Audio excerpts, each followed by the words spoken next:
أشهد أن لا إله إلا الله وحده لا شريك له وأشهد أن محمدا عبده ورسوله أما بعد فأعوذ بالله من الشيطان الرجيم بسم الله الرحمن الرحيم الحمد لله رب العالمين الرحمن الرحيم مالك يوم الدين إياك نعبد وإياك نستعين اهدنا الصراط المستقيم صراط الذين أنعمت عليهم غير المغضوب عليهم ولا الضالين.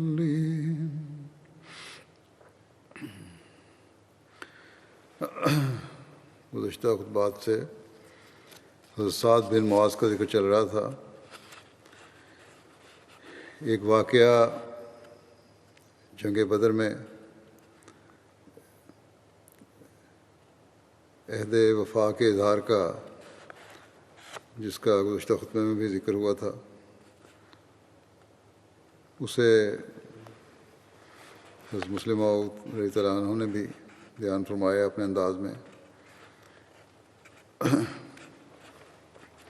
آپ اس طرح فرماتے ہیں کہ یہ قدرتی بات ہے کہ جہاں عشق ہوتا ہے وہاں کوئی شخص بھی نہیں چاہتا کہ میرے محبوب کو کوئی تکلیف پہنچے، اور کوئی بھی یہ پسند نہیں کرتا کہ اس کا محبوب لڑائی میں جائے، بلکہ ہر ممکن کوشش کی جاتی ہے کہ محبوب لڑائی سے بچ جائے. اسی طرح صحابہ بھی اس بات کو پسند نہیں کرتے تھے کہ آپ صلی اللہ علیہ وسلم لڑائی پر جائیں. صحابہ اس بات کو ناپسند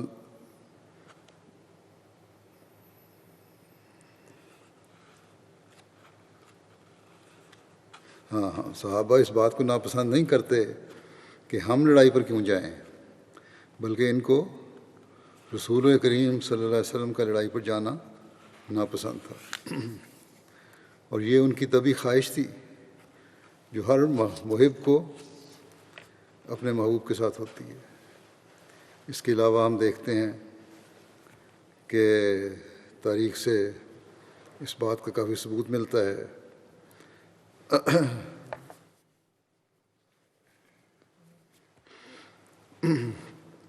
تاریخ سے اس بات کا کافی ثبوت ملتا ہے کہ جب رسول کریم صلی اللہ علیہ وسلم بدر کے قریب پہنچے تو آپ نے صحابہ سے فرمایا کہ اللہ تعالیٰ نے مجھے خبر دی ہے کہ ہمارا مقابلہ قافلے سے نہیں بلکہ فوج سے ہوگا. پھر آپ نے ان سے مشورہ لیا اور فرمایا کہ بتاؤ تمہاری کیا صلاح ہے. جب اکابر صحابہ نے آپ کی یہ بات سنی تو انہوں نے باری باری اٹھ کر نہایت جان نثارانہ تقریریں کی اور عرض کیا ہم ہر خدمت کے لیے حاضر ہیں. ایک اٹھتا اور تقریر کر کے بیٹھ جاتا، پھر دوسرا اٹھتا اور مشورہ دے کر بیٹھ جاتا. غرض جتنے بھی اٹھے انہوں نے یہی کہا کہ اگر ہمارا خدا ہمیں حکم دیتا ہے تو ہم ضرور لڑیں گے. مگر جب کوئی مشورہ دے کر بیٹھ جاتا تو رسول کریم صلی اللہ علیہ وسلم فرماتے مجھے مشورہ دو. اور اس کی وجہ یہ تھی کہ ابھی تک جتنے صحابہ نے اٹھ کر تقریریں کی تھیں اور مشورے دیے تھے وہ سب مہاجرین میں سے تھے. وہ جب آپ نے بار بار یہی فرمایا کہ مجھے مشورہ دیا جائے، تو سعد بن معاذ رئیس اوس نے آپ کا منشا سمجھا اور انصار کی طرف سے کھڑے ہو کر عرض کیا کہ یا رسول اللہ، آپ کی خدمت میں مشورہ تو عرض کیا جا رہا ہے، مگر آپ پھر بھی یہی فرماتے ہیں کہ مجھے مشورہ دو۔ اس سے معلوم ہوتا ہے کہ آپ انصار کی رائے پوچھنا چاہتے ہیں۔ اس وقت تک اگر ہم خاموش تھے تو صرف اس لیے کہ اگر ہم لڑنے کی تائید کریں گے تو شاید مہاجرین یہ سمجھیں کہ یہ لوگ ہماری قوم اور ہمارے بھائیوں سے لڑنا اور ان کو قتل کرنا چاہتے ہیں۔ پھر انہوں نے کہا یا رسول اللہ، شاید آپ کا بیعت عقبہ کے اس معاہدے کے متعلق کچھ خیال ہے جس میں ہماری طرف سے یہ شرط پیش کی گئی تھی کہ اگر دشمن مدینے پر حملہ کرے گا تو ہم اس کا دفاع کریں گے، لیکن اگر مدینے سے باہر جا کر لڑنا پڑا تو ہم اس کے ذمہ دار نہیں ہوں گے۔ آپ صلی اللہ علیہ وسلم نے فرمایا ہاں۔ سعد بن معاذ نے عرض کیا یا رسول اللہ، اس وقت جب کہ ہم آپ کو مدینے لائے تھے ہمیں آپ صلی اللہ علیہ وسلم کے بلند مقام اور مرتبے کا علم نہیں تھا۔ اب تو ہم نے اپنی آنکھوں سے آپ کی حقیقت کو دیکھ لیا ہے۔ اب اس معاہدے کی ہماری نظروں میں کچھ بھی حقیقت نہیں، یعنی جو بیعت عقبہ کے وقت معاہدہ ہوا تھا وہ تو ایک عام معاہدہ تھا دنیاوی لحاظ سے۔ اب جو ہم نے دیکھا ہے اور ہماری روحانیت کی جو آنکھیں کھلی ہیں، اس کے بعد تو اس کی کچھ بھی حقیقت نہیں ہے۔ اس لیے آپ جہاں چلیں ہم آپ کے ساتھ ہیں، اور خدا کی قسم اگر آپ ہمیں سمندر میں کود جانے کا حکم دیں تو ہم کود جائیں گے، اور ہم میں سے ایک فرد بھی پیچھے نہیں رہے گا۔ یا رسول اللہ، ہم آپ کے آگے بھی لڑیں گے اور پیچھے بھی لڑیں گے، آپ کے دائیں بھی لڑیں گے اور بائیں بھی لڑیں گے، اور دشمن آپ تک نہیں پہنچ سکتا جب تک وہ ہماری لاشوں کو رونتا ہوا نہ گزرے۔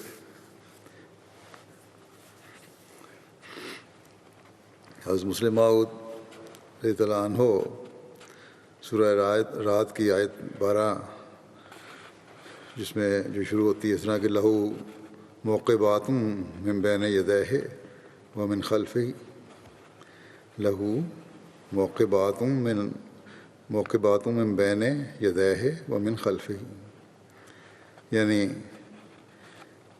اس کے لیے اس کے آگے اور پیچھے چلنے والے محافظ مقرر ہیں۔ اس کی تفسیر فرماتے ہیں کہ رسول کریم صلی اللہ علیہ وسلم کا تمام زمانہ نبوت اس حفاظت کا ثبوت ہے جو اللہ تعالیٰ نے وعدہ فرمایا تھا۔ آگے اور پیچھے ہم نے محافظ مقرر کیے ہوئے ہیں۔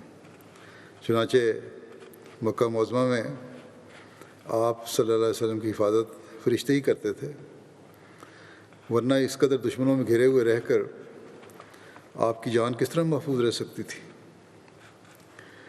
ہاں، مدینہ تشریف لانے پر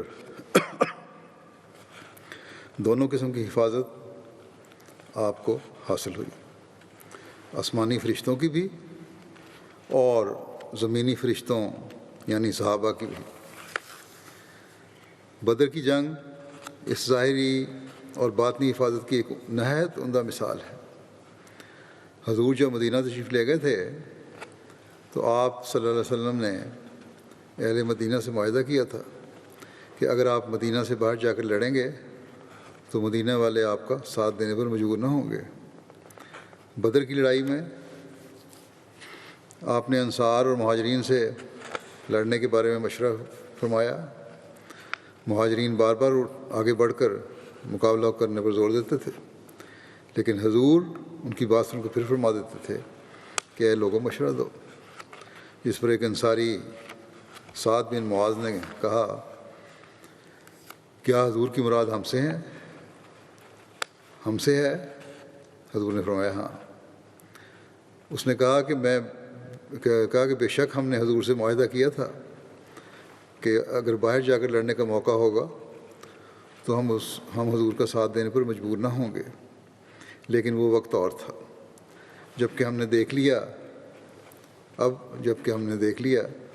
کہ آپ صلی اللہ علیہ وسلم خدا کے رسول برحق ہیں، تو اب اس مشورے کی کیا ضرورت ہے؟ اگر حضور ہمیں حکم دیں تو ہم اپنے گھوڑے سمندر میں ڈال دیں گے۔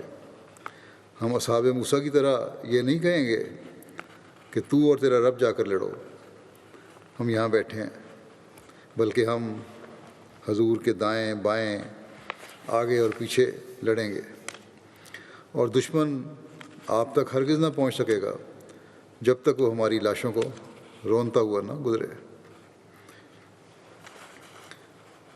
آپ فرماتے ہیں کہ یہ مخلصین بھی میرے نزدیک ان موقبات میں ایسے تھے، یعنی ان محافظوں میں سے تھے جو خدا تعالیٰ نے حضور کی حفاظت کے لیے مقرر فرما دیے تھے۔ ایک صحابی کہتے ہیں کہ میں حضرت صلی اللہ علیہ وسلم کی معیت میں 13 جنگوں میں شریک ہوا، مگر میرے دل میں بارہا یہ خواہش پیدا ہوئی ہے کہ میں بجائے ان لڑائیوں میں حصہ لینے کے اس فکرے کا کہنے والا ہوتا جو سعد بن معاذ کے منہ سے نکلا تھا، یعنی کہ ہم اپنے عہد وفا کا فکر۔ جنگ بدر کے موقع پر حضرت سعد بن معاذ کے اخلاص کا ذکر کرتے ہوئے سیرت خاتم النبیین میں حضرت بشیر احمد صاحب نے تحریر فرمایا ہے کہ جس جگہ اسلامی لشکر نے ڈیرا ڈالا تھا وہ کوئی ایسی جگہ نہ تھی، اچھی جگہ نہ تھی جنگی لحاظ سے۔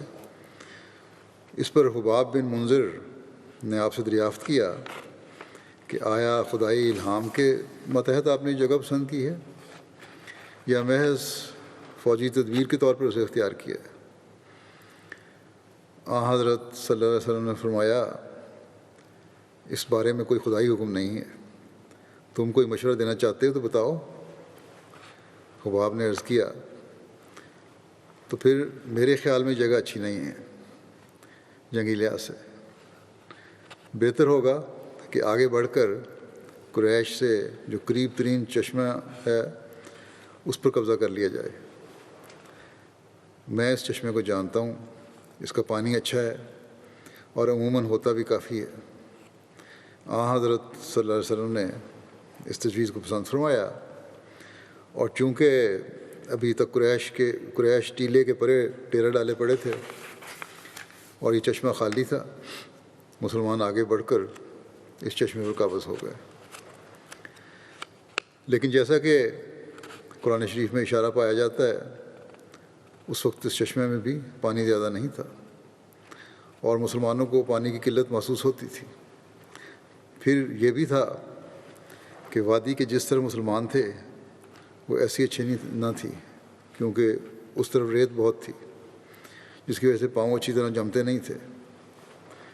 جگہ کے انتخاب کے بعد سعد بن معاذ رئیس اوس کی تجویز سے صحابہ نے میدان کے ایک حصے میں حضرت صلی اللہ علیہ وسلم کے واسطے ایک صاحبان سا تیار کر دیا، اور سعد نے حضرت صلی اللہ علیہ وسلم کی سواری صاحبان کے پاس باندھ کر عرض کیا کہ یا رسول اللہ آپ اس صاحبان میں تشریف رکھیں اور ہم اللہ کے نام لے کر دشمن کا مقابلہ کرتے ہیں۔ اگر خدا نے ہمیں فتح دی تو یہی ہماری آرزو بھی ہے، تو الحمدللہ، لیکن اگر خدا نخواستہ معاملہ دگرگوں ہوا تو آپ اپنی سواری پر سوار ہو کر جس طرح بھی ہو مدینہ پہنچ جائیں۔ اس خیمے کے ساتھ ہی سواری بھی اچھی قسم کی ایک اونٹ باندھ کے رکھ دیا۔ پھر انہوں نے عرض کیا کہ وہاں مدینہ پہنچ جائیں آپ، وہاں ہمارے ایسے بھائی بند موجود ہیں جو محبت و اخلاص میں ہم سے کم نہیں ہیں، لیکن چونکہ ان کو یہ خیال نہیں تھا کہ اس مہم میں جنگ پیش آ جائے گی، اس لیے وہ ہمارے ساتھ نہیں آئے، ورنہ ہرگز پیچھے نہ رہتے۔ لیکن جب انہیں حالات کا علم ہوگا تو تو وہ آپ کی حفاظت میں جان تک لڑا دینے سے دریغ نہیں کریں گے۔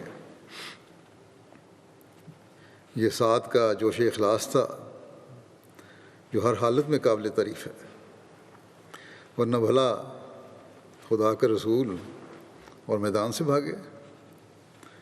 وسلم تو سب سے آگے ہوتے تھے جنگوں میں، چنانچہ حنین کے میدان میں ہم دیکھتے ہیں کہ 12,000 فوج نے پیٹھ دکھائی، مگر یہ مرکز توحید اپنی جگہ سے متزلزل نہیں ہوا۔ بہرحال صاحبان تیار کیا گیا جیسا کہ سعد نے کہا تھا، اور سعد اور بعض دوسرے انصار اس کے گرد پہرا دینے کے لیے کھڑے ہو گئے۔ حضرت صلی اللہ علیہ وسلم اور حضرت ابوبکر نے اسی صاحبان میں رات بسر کی، اور حضرت صلی اللہ علیہ وسلم نے رات بھر خدا کے حضور گریہ وزاری سے دعائیں کیں، اور لکھا ہے کہ سارے لشکر میں صرف آپ صلی اللہ علیہ وسلم ہی تھے جو رات بھر جاگے، باقی سب لوگ باری باری اپنی نیند سو لیے۔ غزوہ احد کے موقع پر جمعے کی شب حضرت سعد بن معاذ، حضرت اسید بن حضیر اور حضرت سعد بن عبادہ مسجد نبی میں ہتھیار پہنے رسول اللہ صلی اللہ علیہ وسلم کے دروازے پر پہرا دیتے رہے۔ غزوہ احد کے موقع پر جب رسول اللہ صلی اللہ علیہ وسلم گھوڑے پر سوار ہو کر اور کمان کندھے پر ڈال کر اور نیزہ ہاتھ میں لے کر مدینہ سے روانہ ہوئے تو دونوں سعد یعنی حضرت سعد بن معاذ اور حضرت سعد بن عبادہ آپ کے آگے آگے دوڑ رہے تھے۔ ان دونوں نے زرہ پہنی ہوئی تھی۔ اس مرزا بشیر احمد صاحب غزوہ احد کا ذکر کرتے ہوئے تعریف فرماتے ہیں کہ آپ صلی اللہ علیہ وسلم صحابہ کی ایک بڑی جماعت کے ہمراہ نماز عصر کے بعد مدینہ سے نکلے۔ قبیلہ اوس اور خزرج کے رؤساء سعد بن معاذ اور سعد بن عبادہ آپ کی سواری کے سامنے آہستہ آہستہ دوڑتے جاتے تھے، اور باقی صحابہ آپ کے دائیں اور بائیں اور پیچھے چل رہے تھے۔ جب رسول اللہ صلی اللہ علیہ وسلم غزوہ احد سے مدینہ واپس آئے اور اپنے گھوڑے سے اترے تو آپ حضرت سعد بن معاذ اور حضرت سعد بن عبادہ کا سہارا لیتے ہوئے اپنے گھر میں داخل ہوئے۔ حضرت سعد بن معاذ کی والدہ کو حضرت صلی اللہ علیہ وسلم سے کس قدر محبت تھی، اس کا ذکر کرتے ہوئے حضرت مسلم موعود رضی اللہ عنہ فرماتے ہیں کہ جنگ احد سے واپسی پر رسول کریم صلی اللہ علیہ وسلم کی سواری کی باغ حضرت سعد بن معاذ پکڑے ہوئے فخر سے چل رہے تھے۔ جنگ میں آپ کو بھائی بھی مارا گیا تھا۔ مدینہ کے قریب پہنچ کر حضرت سعد نے اپنی ماں کو آتے ہوئے دیکھا اور کہا، یا رسول اللہ میری ماں آ رہی ہے۔ حضرت سعد رضی اللہ عنہ کی والدہ کی عمر اس وقت کوئی 80-82 سال کی تھی۔ آنکھوں کا نور جا چکا تھا، بہت کمزور نظر تھی، دھوپ چھاؤں مشکل سے نظر آتی تھی۔ رسول کریم صلی اللہ علیہ وسلم کی شہادت کی خبر سن کر یہ مشہور ہو گیا تھا مدینہ میں کہ آن وسلم کو شہید کر دیا گیا ہے، تو یہ خبر سن کر بڑھیا بھی لڑکھڑاتی ہوئی مدینہ سے باہر نکلی جا رہی تھی۔ حضرت سعد نے کہا، یا رسول اللہ میری ماں آ رہی ہے۔ تو رسول کریم صلی اللہ علیہ وسلم نے فرمایا، میری سواری کو ٹھہرا لو۔ قریب پہنچا، ہماری ماں آ رہی ہے، وہاں اس کے قریب کھڑا کر دو میری سواری۔ جب آپ اس بوڑھی عورت کے قریب آئے تو اس نے اپنے بیٹوں کے متعلق کوئی خبر نہیں پوچھا تو یہ پوچھا کہ رسول کریم صلی اللہ علیہ وسلم کہاں ہیں؟ حضرت سعد نے جواب دیا، آپ کے سامنے ہیں۔ اس بوڑھی عورت نے اوپر نظر اٹھائی اور اس کی کمزور نگاہیں رسول کریم صلی اللہ علیہ وسلم کے چہرے پر پھیل کر رہ گئیں۔ رسول کریم صلی اللہ علیہ وسلم نے فرمایا، بی بی مجھے افسوس ہے تمہارا جوان بیٹا اس جنگ میں شہید ہو گیا۔ بڑھاپے میں کوئی شخص ایسی خبر سنتا ہے تو اس کے آسان خطا ہو جاتے ہیں، لیکن اس بڑھیا نے کیسا محبت بھرا جواب دیا کہ یا رسول اللہ آپ کیسی باتیں کر رہے ہیں، مجھے تو آپ کی خیریت کا فکر تھی۔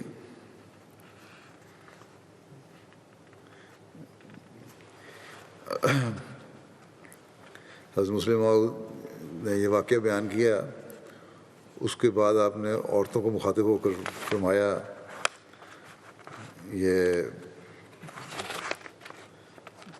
احمدی خواتین کو فریضہ تبلیغ پر توجہ دلاتے ہوئے کہ یہی وہ عورتیں تھیں جو اسلام کی اشاعت اور تبلیغ میں مردوں کے دوش بدوش چلتی تھیں، اور یہی وہ عورتیں تھیں جن کی قربانیوں پر اسلامی دنیا فخر کرتی ہے۔ تمہارا بھی دعویٰ ہے، آج کل جو حضرت مسیح علیہ السلام کو ماننے والی عورتیں ہیں، تمہارا بھی یہ دعویٰ ہے کہ تم حضرت مسیح علیہ السلام پر ایمان لائی ہو، اور حضرت مسیح موعود علیہ السلام رسول کریم صلی اللہ علیہ وسلم کے بروز ہیں۔ گویا دوسرے لفظوں میں تم صحابیات کی بروز ہو، لیکن تم صحیح طور پر بتاؤ کہ کیا تمہارے اندر دین کا وہی جذبہ معزن ہے جو صحابیات میں تھا؟ کیا تمہارے اندر وہی نور موجود ہے جو صحابیات میں تھا؟ کیا تمہاری اولادیں ویسی ہی نیک ہیں جیسی صحابیات کی تھیں؟ اگر تم غور کرو گی تو تم اپنے آپ کو صحابیات سے بہت پیچھے پاؤ گی۔ صحابیات نے تو جو قربانیاں کیں، آج تک دنیا کے پردے پر اس کی مثال نہیں ملتی۔ ان کی قربانیاں جو انہوں نے اپنی جان پر کھیل کر کیں، اللہ تعالیٰ کو ایسی پیاری لگیں کہ اللہ تعالیٰ نے بہت جلد ان کو کامیابی عطا کی، اور دوسری قومیں جس کام کو صدیوں میں نہ کر سکیں، ان کو صحابہ اور صحابیات نے چند سالوں کے اندر کر کے دکھا دیا۔ یہاں کیونکہ مخاطب اب احمدی خواتین سے تھے، اس لیے ان کا ذکر ہے، ورنہ بے شمار جگہ پر ہمیشہ خلفاء یہ کہتے آئے ہیں، میں بھی بے شمار دفعہ کہہ چکا ہوں کہ ہمارے مردوں کو بھی وہی نمونے دکھانے پڑیں گے، تبھی ہم جو دعویٰ کرتے ہیں اور اس دعوے کو لے کر اٹھے ہیں کہ دنیا میں اسلام کا پیغام پھیلانا ہے اور دنیا کو اسلام کے جھنڈے تلے لے کے آنا ہے، اس پر عمل کر سکتے ہیں جب ہماری قربانیاں اور ہمارے عمل اس کے مطابق ہوں گے جس کے نمونے صحابہ نے ہمارے سامنے قائم فرمائے۔ حضرت مسلم موعود رضی اللہ عنہ فرماتے ہیں، عیسائی دنیا مریم مگدلینی اور اس کی ساتھی عورتوں کی اس بہادری پر خوش ہے کہ وہ مسیح کی قبر پر صبح کے وقت دشمنوں سے چھپ کر پہنچی تھی۔ میں ان سے کہتا ہوں کہ آؤ اور ذرا میرے محبوب کے مخلصوں اور فدائیوں کو دیکھو کہ کن حالتوں میں انہوں نے اس کا ساتھ دیا اور کن حالتوں میں انہوں نے توحید کے جھنڈے کو بلند کیا۔ اس قسم کی فدائیت کی ایک اور مثال بھی تاریخوں میں ملتی ہے، جب رسول کریم صلی اللہ علیہ وسلم شہداء کو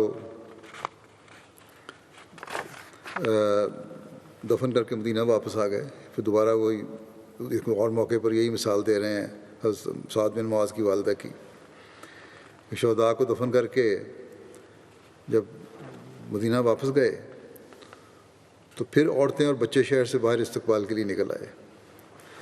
رسول کریم صلی اللہ علیہ وسلم کی اونٹنی کی باغ سعد بن معاذ مدینہ کے رئیس نے پکڑی ہوئی تھی اور فخر سے آگے آگے دوڑے جاتے تھے، شاید دنیا کو یہ کہہ رہے تھے کہ دیکھا، ہم محمد رسول اللہ صلی اللہ علیہ وسلم کو خیریت سے اپنے گھر واپس لے آئے۔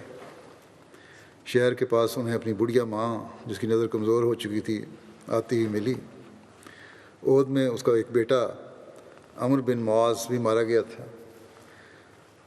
اسے دیکھ کر سعد بن معاذ نے کہا، یا رسول اللہ امی، کہ اے اللہ کے رسول میری ماں آ رہی ہے۔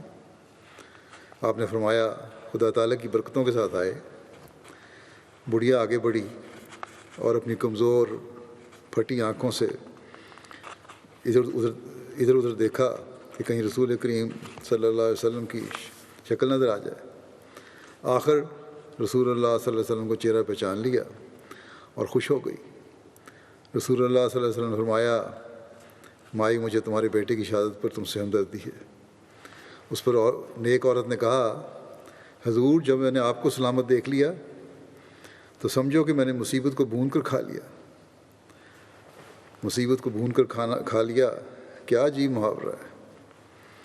محبت کے کتنے گہرے جذبات پر دلالت کرتا ہے۔ غم انسان کو کھا جاتا ہے۔ وہ عورت جس کے بڑھاپے میں اس کا عصائے پیری ٹوٹ گیا تھا، کس بہادری سے کہتی ہے کہ میرے بیٹے کے غم نے مجھے کیا کھانا ہے۔ جب محمد رسول اللہ صلی اللہ علیہ وسلم زندہ ہیں تو میں اس غم کو کھا جاؤں گی۔ میرے بیٹے کی موت مجھے مارنے کا موجب نہیں ہوگی، بلکہ یہ خیال کہ رسول اللہ صلی اللہ علیہ وسلم کے لیے اس نے جان دی، یہ خیال تو میری قوت کے بڑھانے کا موجب ہوگا، میری طاقت کو بڑھانے کا موجب ہوگا۔ حضرت مسلم انصار کو تعریف کرتے ہوئے اور ان کو دعا دیتے ہوئے فرماتے ہیں، اے انصار میری جان تم پر فدا ہو، تم کتنا ثواب لے گئے۔ کعب بن اشرف کو جو اس کی ریشہ دمانیوں، اسلام کے خلاف بغض اور دشمنی پھیلانا، حتیٰ کہ آن حضرت صلی اللہ علیہ وسلم کے قتل کی سازش کرنے پر جو قتل کی سزا کا فیصلہ آن حضرت صلی اللہ علیہ وسلم نے فرمایا تھا، اس میں بھی بحیثیت سردار قبیلہ، انصار کے سردار قبیلے کے طور پر حضرت سعد بن معاذ کے مشورے کو شامل کیا گیا تھا۔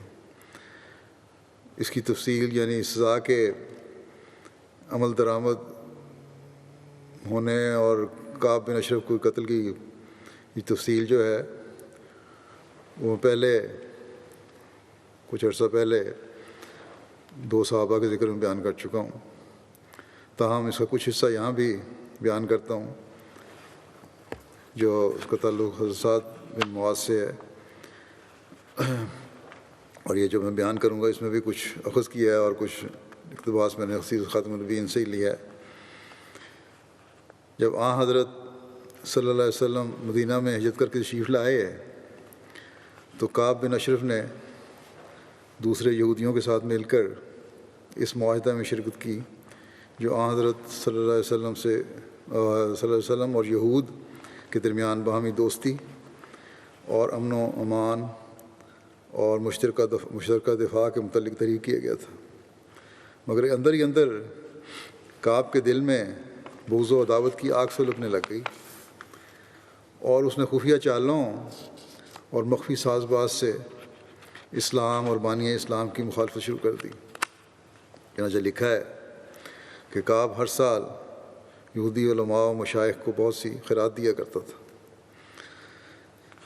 اس نے ایک دن ان مشائخ سے ان کی مذہبی کتابوں کی روح سے آپ صلی اللہ علیہ وسلم کے متعلق سوال کیا کہ تمہارا کیا خیال ہے، یہ سچا ہے کہ نہیں؟ انہوں نے کہا کہ بظاہر تو یہ وہی نبی معلوم ہوتا ہے جس کا ہمیں وعدہ دیا گیا تھا، ہماری تعلیم میں علم ذکر ہے۔ کعب تو بڑا سخت مخالف تھا آن صلی اللہ علیہ وسلم کا اور اسلام کا۔ اس جواب پر وہ بہت بگڑ گیا اور ان کو سخت سست کہہ کر برا بھلا کہہ کر وہاں سے رخصت کر دیا، اور جو خیرات انہیں دیا کرتا تھا وہ بھی نہ دی۔ جب خیرات بند ہو گئی، جو ان کا وظیفہ جاری تھا وہ بند ہو گیا، کچھ عرصہ بعد انہوں نے کعب کے پاس جا کر کہا کہ ہم نے دوبارہ غور کیا ہے، پیسے کو تو مولوی آج بھی نہیں چھوڑتا۔ یہی حال ان کا تھا۔ انہوں نے کہا جی ہم نے دوبارہ غور کیا ہے، دراصل محمد صلی اللہ علیہ وسلم وہ نبی نہیں ہے جس کا وعدہ دیا گیا تھا۔ اس پر اس نے خوش ہو کر ان کا وظیفہ دوبارہ جاری کر دیا، وہ جو خیرات دیتا تھا دے دی۔ بہرحال یہ تو معمولی بات تھی کہ یہودی علماء کو اپنے ساتھ ملا لیا، اور لیکن خطرناک بات جو تھی وہ یہ تھی کہ جنگ بدر کے بعد اس نے ایسا رویہ اختیار کیا جو سخت مفسدانہ اور فتنہ انگیز تھا، اور جس کے نتیجے میں مسلمانوں کے لیے نہایت خطرناک حالات پیدا ہو گئے تھے۔ جب بدر کے موقع پر مسلمانوں کو ایک غیر معمولی فتح نصیب ہوئی اور رؤسائے قریش اکثر مارے گئے، تو اس نے سمجھ لیا کہ آپ نے سمجھ لیا کہ اب یہ نیا دین یوں ہی مٹتا نظر نہیں آتا۔ پہلے تو ہمارا خیال تھا آپ ہی ختم ہو جائے گا، نہیں، اب نہیں، لگتا ہے کہ یہ پھیل لے گا۔ چنانچہ بدر کے بعد اس نے اپنی پوری کوشش کی کہ اسلام کے مٹانے اور تباہ کرنے میں ہر طرح کوئی دقیقہ فرگزاشت نہ کیا جائے، کوئی دقیقہ نہ چھوڑا جائے، اور یہ تہیہ کر لیا کہ میں نے اسلام کو تباہ و برباد کرنا ہی کرنا۔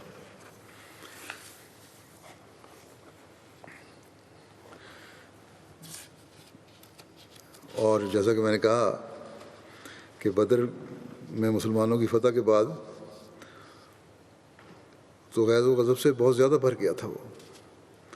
اس نے جب فیصلہ کیا اس غصے کی وجہ سے کہ میں نے تباہ کرنا ہی کرنا ہے اسلام کو، اس نے فوراً سفر کی تیاری کر کے مکے کی راہ لی۔ وہاں جا کر اپنی چرب زبانی اور شعر گوئی کے زور سے قریش کے دلوں کی سلگتی ہوئی آگ کو شعلہ بار کر دیا اور بھڑکا دیا۔ ان کے دل میں مسلمانوں کے خون کی نہ بجھنے والی پیاس پیدا کر دی۔ تم شکست کھا گئے، تمہارے لیڈروں کو انہوں نے مار دیا، تم وہاں بیٹھے ہو، جاؤ اور بدلہ لو۔ وہ بھڑک اٹھے، ان کے سینے جذبات انتقام اور عداوت سے اس نے بھر دی اپنی تقریروں سے اور شعروں سے۔ جب کعب کی اشتعال انگیزی سے ان کے احساسات میں ایک انتہائی درجے کی بجلی پیدا ہو گئی تو اس نے ان کو خانہ کعبہ کے صحن میں لے جا کر اور کعبہ کے پردے ان کے ہاتھ میں دے کر ان سے قسمیں لیں کہ جب تک اسلام اور بانی اسلام کو صفائے دنیا سے ملیا میٹ نہ کر دیں گے اس وقت تک چین نہیں لیں گے۔ مکے میں یہ آتش فشاں فضا پیدا کرنے کے بعد تو یہیں بس نہیں کی اس نے، بلکہ اس بدبخت نے دوسرے قبائل عرب کا رخ کیا اور پھر قوم بقوم ہر قبیلے میں پھر کر مسلمانوں کے خلاف لوگوں کو بھڑکایا۔ پھر مدینہ میں واپس آ کر وہاں آ کے پھر اپنی سرگرمیاں اسلام مخالف تیز کی، اور غیر مسلموں کو میں اپنے جوش دلانے والے اشعار میں اور خاص طور پر یہودیوں کو بھی گندے اور فحش طریق پر مسلمان خواتین کا ذکر کیا۔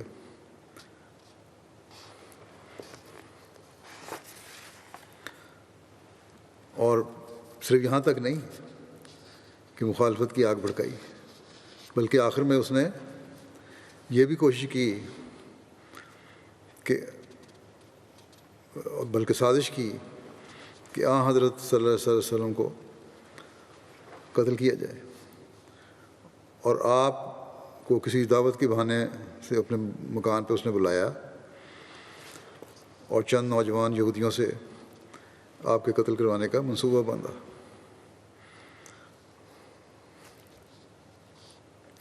خدا کے فضل سے وقت پر اطلاع ہو گئی، آپ کو خدا تعالیٰ نے اطلاع دے دی اور اس کی سازش کامیاب نہیں ہوئی۔ جب نوبت یہاں تک پہنچ گئی اور کعب کے خلاف عہد شکنی، معاہدہ کیا ہوتا اس کی عہد شکنی کی اس نے، بغاوت، حکومت تھی قائم، اس کے خلاف بغاوت، تحریک جنگ، فتنہ پردازی، فحش گوئی اور سازش قتل کے الزامات پایہ ثبوت کو پہنچ گئے، تو حضرت صلی اللہ علیہ وسلم نے جو اس بین الاقوام معاہدے کی روح سے جو آپ صلی اللہ علیہ وسلم کے مدینہ میں تشریف لانے کے بعد اہالیان مدینہ میں ہوا تھا۔ مدینہ کی جمہوری سلطنت کے صدر اور حاکم اعلیٰ تھے آپ نے یہ فیصلہ فرما دیا کہ کعب بن اشرف اپنی کارروائیوں کی وجہ سے واجب القتل ہے، اور اپنے بعض صحابہ کو ارشاد فرمایا کہ اسے قتل کر دیا جائے۔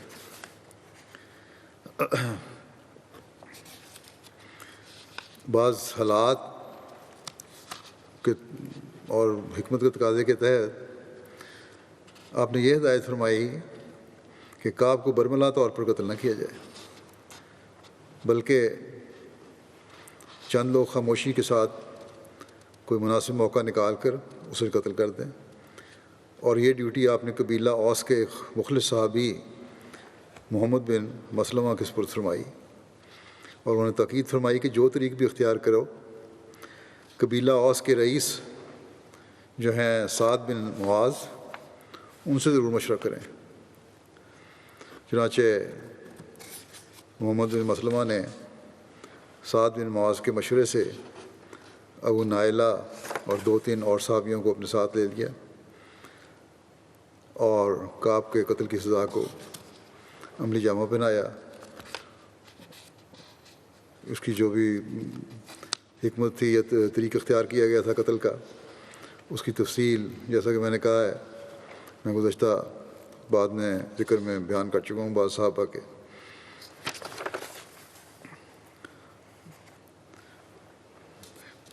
بہرحال جو حکمت اختیار کی گئی تھی اس کے تحت اس کو رات کے وقت گھر سے نکال کے قتل کیا گیا تھا۔ اس کی قتل کی خبر جو مشہور ہوئی تو شہر میں ایک سنسنی پھیل گئی صبح کے وقت، اور یہودی لوگ سخت جوش میں آ گئے۔ اور دوسرے دن صبح کے وقت یہودیوں کا ایک وفد حضرت صلی اللہ علیہ وسلم کی خدمت میں حاضر ہوا اور شکایت کی کہ ہمارا سردار کعب بن اشرف اس طرح قتل کر دیا گیا۔ حضرت صلی اللہ علیہ وسلم نے ان کی باتیں سن کر فرمایا، کیا تمہیں یہ معلوم نہیں کہ کعب کس کس جرم کا مرتکب ہوا ہے؟ قتل ہوا ہے، ہاں ٹھیک ہے، لیکن اس کے جرم تھے جس کی سزا اس کو ملی ہے۔ پھر آپ نے اجمالاً ان کو کعب کی عہد شکنی اور تحریک جنگ اور فتنہ انگیزی اور فحش گوئی اور سازش قتل وغیرہ کی کارروائیاں یاد کروائیں، جس پر یہ لوگ ڈر کے خاموش ہو گئے۔ پتہ تھا انہیں سب کو کہ یہ سب کچھ یہ کرتا رہا ہے۔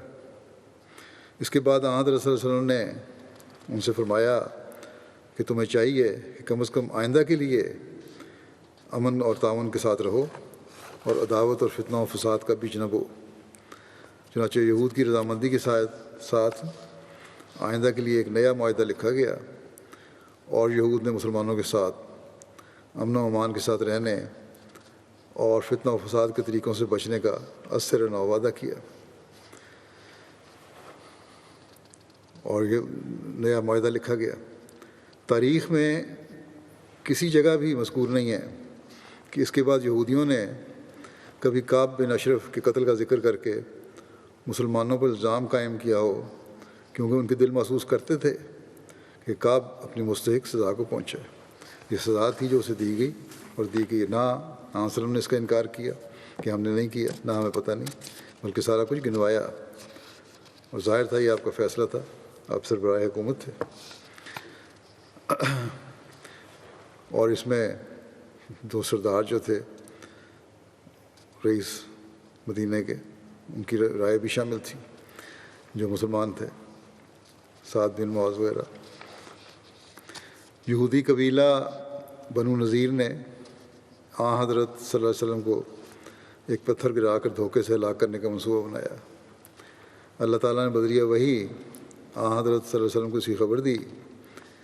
حضرت صلی اللہ علیہ وسلم صحابہ کے ہمراہ اس قبیلے کی طرف گئے ہوئے تھے۔ آپ صلی اللہ علیہ وسلم فوراً واپس مدینہ تشریف لے آئے۔ بعد میں حضرت صلی اللہ علیہ وسلم نے اس قبیلے کے محاصرے کا حکم دیا۔ ربیع الاول 4 ہجری میں حضرت صلی اللہ علیہ وسلم کو خود حفاظتی کے خیال سے مجبور ہو کر بنو نذیر کے خلاف فوج کشی کرنی پڑی، جس کے نتیجے میں بالآخر یہ قبیلہ مدینہ سے جلا وطن ہو گیا۔ جب رسول اللہ صلی اللہ علیہ وسلم کو غزوہ بنو نذیر کا اموال غنیمت ملا تو آپ نے حضرت ثابت بن قیس کو بلا کر فرمایا کہ میرے لیے اپنی قوم کو بلاؤ۔ حضرت ثابت نے عرض کیا یا رسول اللہ صلی اللہ علیہ وسلم کیا خزرج کو؟ آپ صلی اللہ علیہ وسلم نے فرمایا تمام انصار کو بلا لو، کسی بھی کوئی لے کے آؤں۔ چنانچہ انہوں نے اوس اور خزرج کو آپ صلی اللہ علیہ وسلم کے لیے بلایا۔ رسول اللہ صلی اللہ علیہ وسلم نے ان سے خطاب کیا۔ آپ نے اللہ تعالیٰ کی حمد و ثنا بیان کی جس کا وہ اہل ہے، پھر انصار کے مہاجرین پر کیے جانے والے احسانوں یعنی انصار کے مہاجرین کو اپنے گھر میں ٹھہرانے اور انصار کے مہاجرین کو اپنی جانوں پر ترجیح دینے کا تذکرہ فرمایا، ذکر فرمایا کہ کس طرح انصار نے مہاجرین پر احسان کیا ہے۔ پھر آپ نے فرمایا اگر تم پسند کرو تو میں بنو نذیر سے حاصل ہونے والا مال فے تم میں اور مہاجرین میں تقسیم کر دوں۔ مہاجرین حسب سابق تمہارے گھروں میں اور اموال میں رہیں گے، تقسیم کر لو، جو مال ملا ہے غنیمت کا آدھا آدھا تقسیم ہو جاتا ہے، لیکن اس کا یہ ہے کہ جس طرح پہلے رہ رہے ہیں تمہارے گھروں میں اور جو تم ان سے سلوک کر رہے احسان کا وہ کرتے رہو، مال یہ آدھا آدھا لے لو۔ لیکن دوسری صورت کیا ہے، اگر تم پسند کرو تو یہ اموال میں مہاجرین میں تقسیم کر دیتا ہوں، انصار کو کچھ نہیں دیتا، سارا مال جو ملا ہے وہ مہاجرین میں تقسیم کر دیتا ہوں، پھر وہ تمہارے گھروں سے نکل جائیں گے، پھر تمہارے گھروں میں نہیں رہیں گے، اپنا اپنا انتظام کریں کیونکہ اب ان کو مال مل گیا۔ اس پر حضرت سعد بن عبادہ اور حضرت سعد بن معاذ نے آپس میں بات کی، مشورہ کیا دونوں نے، اور دونوں نے عرض کیا کہ یا رسول اللہ صلی اللہ علیہ وسلم آپ یہ اموال مہاجرین میں تقسیم فرما دیں، مال مہاجرین میں تقسیم کر دیں، اور ساتھ یہ بھی کہا لیکن وہ حسب سابق ہمارے گھروں میں رہیں گے، ہم یہ نہیں چاہتے کہ مال لینے کے بعد وہ ہمارے گھروں سے نکل جائیں۔ اب بھی وہ جو جس طرح ہمارے گھروں میں رہ رہے ہیں، جس طرح وہ سلسلہ قائم ہے مواقعات کا، وہ قائم رہے گا۔ اور انصار نے عرض کیا یا رسول اللہ صلی اللہ علیہ وسلم ہم راضی ہیں اور ہمارا سر تسلیم خم، کوئی ہمیں شکوہ نہیں اس بات پر، اگر سارا مال آپ مہاجرین میں تقسیم کر دیں۔ اس پر رسول اللہ صلی اللہ علیہ وسلم نے فرمایا اے اللہ انصار پر رحم فرما اور انصار کے بیٹوں پر رحم فرما۔ پھر رسول اللہ صلی اللہ علیہ وسلم نے مال فے مہاجرین میں تقسیم فرما دیا اور انصار میں سے کسی کو بھی اس میں سے کچھ نہیں دیا سوائے دو ضرورت مند آدمیوں کے، وہ دونوں سہل بن حنیف اور ابو دجانہ تھے۔ اور حضرت صلی اللہ علیہ وسلم نے حضرت سعد بن معاذ کو ابو حقیق یہودی کی تلوار عطا کی، اور اس تلوار کی یہودیوں میں بڑی شہرت تھی، ایک تلوار دی تھی حضرت معاذ کو۔ جب افک کا واقعہ ہوا اور حضرت عائشہ پر الزام لگایا گیا اور حضرت صلی اللہ علیہ وسلم اور حضرت عائشہ رضی اللہ عنہا اور آپ کے خاندان کو بڑی تکلیف سے گزرنا پڑا، اور منافقین کے اس غلط رویے کا حضرت ایک موقع پر کچھ عرصے کے بعد اسی دوران میں حضرت صلی اللہ علیہ وسلم نے صحابہ کے سامنے ذکر کیا کہ یہ، تو اس وقت بھی حضرت سعد بن معاذ نے بے لوث فدائیت کا اظہار فرمایا تھا۔ یہ واقعہ بڑی تفصیل سے حضرت مسلم موعود نے بیان فرمایا ہوا ہے، جو ایک صحابی حضرت مستہ کے ذکر میں پہلے میں تفصیل سے بیان کر چکا ہوں، تاہم حضرت سعد سے متعلقہ حصہ یہاں پیش کر دیتا ہوں۔ جیسا کہ میں نے کہا ایک روز حضرت صلی اللہ علیہ وسلم نے اس دوران میں گھر سے باہر تشریف لا کر صحابہ کو جمع کیا اور فرمایا کوئی ہے جو مجھے اس شخص سے بچائے جس نے مجھے دکھ دیا ہے؟ اس سے آپ کی مراد عبداللہ بن ابی بن سلول سے تھی۔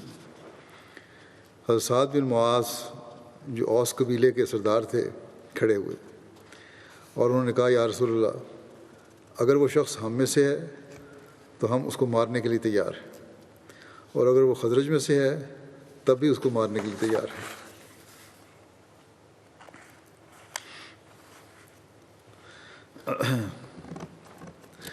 غزوہ خندق کے دوران ابو سفیان نے بنو نذیر کے رئیس ہوئی کو بنو قریظہ کے رئیس کعب بن اسود کے پاس بھیجا کہ مسلمانوں سے کیے گئے معاہدے کو ختم کر دو۔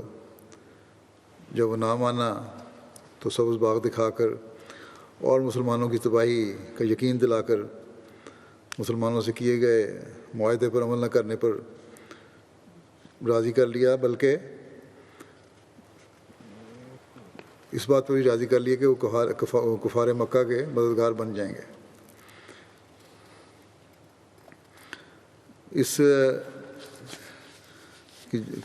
واقعہ کا ذکر کرتے ہوئے سید خاتم النبیین میں مرزا بشیر احمد صاحب نے لکھا ہے کہ حضرت صلی اللہ علیہ وسلم کو بنو قریظہ کی اس خطرناک غداری کا علم ہوا تو آپ نے پہلے تو 2-3 دفعہ خفیہ زبیر بن عوام کو دریافت حالات کے لیے بھیجا، اور پھر باضابطہ طور پر قبیلہ اوس اور خزرج کے رئیس سعد بن معاذ اور سعد بن عبادہ اور بعض دوسرے باس اور صحابہ کو ایک وفد کے طور پر قریظہ کی طرف روانہ فرمایا، اور ان کو یہ تاکید فرمائی کہ اگر کوئی تشویشناک خبر ہوئی تو واپس آ کر اس کا برملا اظہار نہ کریں، بلکہ اشارہ کنایہ سے کام لیں تاکہ لوگوں میں تشویش پیدا نہ ہو۔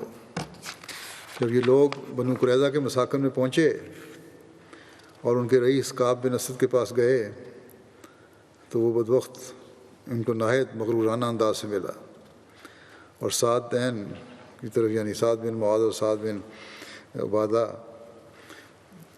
کی طرف سے معاہدہ کا ذکر ہونے پر وہ اور اس کے قبیلے کے لوگ بگڑ کرے اور بولے کہ جاؤ محمد صلی اللہ علیہ وسلم اور ہمارے درمیان کوئی معاہدہ نہیں ہوا، ہم نے کوئی معاہدہ نہیں کیا۔ یہ الفاظ سن کر صحابہ کا یہ عہد واپس اٹھ کے چلا آیا، اور سعد بن معاذ اور سعد بن عبادہ نے حضرت صلی اللہ علیہ وسلم کی خدمت میں حاضر ہو کر مناسب طریق پر حضرت صلی اللہ علیہ وسلم کو ان حالات کی اطلاع دی۔ بہرحال اس وقت تو ان کی یہ حرکت اس مسلمانوں کے لیے بڑا دھچکا تھی۔ ایک چاروں طرف سے مدینے کو گھیرا ہوا تھا کفار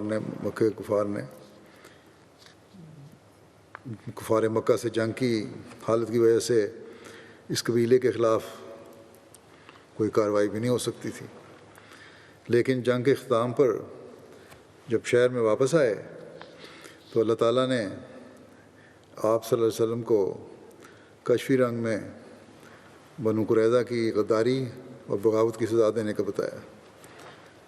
یہ حکم ہوا کہ جا کے ان کو سزا ملنی چاہیے۔ اس پر آپ صلی اللہ علیہ وسلم نے عام اعلان فرمایا کہ بنو قریظہ کے قلعوں کی طرف روانہ ہو جائیں اور نماز عصر وہیں پہنچ کر ادا ہو، اور آپ نے حضرت علی کو صحابہ کے ایک دستے کے ساتھ فوراً آگے روانہ کر دیا۔ اس جنگ کی تفصیل کچھ لمبی ہے، جس میں حضرت سعد بن معاذ کا بھی آخر پر فیصلہ کرنے میں کردار ہے، اس لیے انشاءاللہ تعالیٰ وقتی آئندہ انشاءاللہ یہ تفصیل بیان کروں گا۔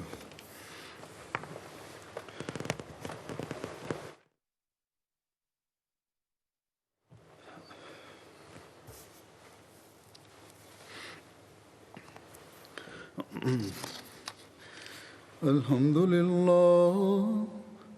لله نحمده ونستعينه ونستغفره ونؤمن به ونتوكل عليه ونعوذ بالله من شرور أنفسنا ومن سيئات أعمالنا من يهده الله فلا مضل له ومن يضلله فلا هادي له ونشهد أن لا إله إلا الله ونشهد أن محمدا عبده ورسوله عباد الله رحمكم الله إن الله يأمر بالعدل والإحسان وإيتاء ذي القربى وينهى عن الفحشاء والمنكر والبغي يعظكم لعلكم تذكرون اذكروا الله يذكركم وادعوه يستجب لكم ولذكر الله أكبر.